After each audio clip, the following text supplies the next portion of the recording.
save it for a rainy day has become get it while you can because in the long term we're all dead.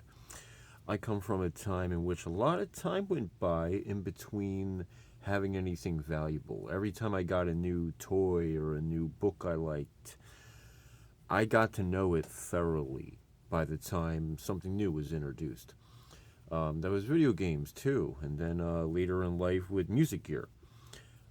Before I got a new pedal, I used that last pedal in every possible situation and read everything I could about how it worked.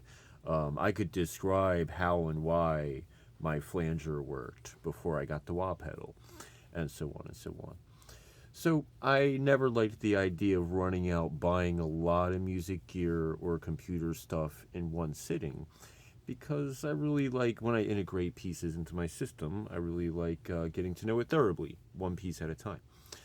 So when I got into the credit cards, I knew that I wanted to spend 100 grand on my studio. And at one point, I had 4 personal cards and 4 cards through my LLC. So I had 8 credit cards, and I had a total credit limit of 30K. In my late 20s, I had a really good credit score. I was playing the credit game throughout my 20s. And I was keeping on top of the minimum payments, paying everything on time. And I didn't run out and buy everything at once for a variety of reasons, but one of them was because I wanted to keep on top of the minimum payments. So my minimum payments are $100 in total. All my minimum payments are $200 in total. All my minimum payments are $300 in total. And I was going slowly and wanted to make sure I was actually making enough money to keep on top of the minimum payments before adding to the thing.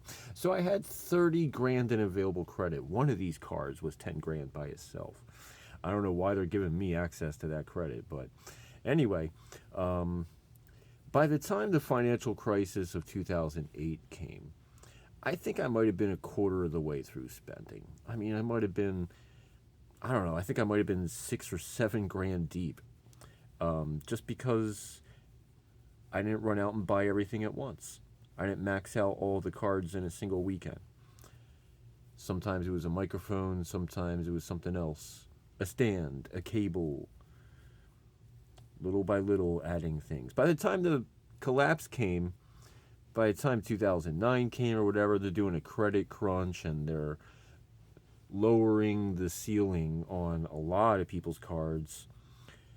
Available credit disappeared and they brought it down to whatever you had, which affects your credit to debt ratio. So overnight, millions of people had their credit scores affected. And I just got out of the game. I just stopped using credit.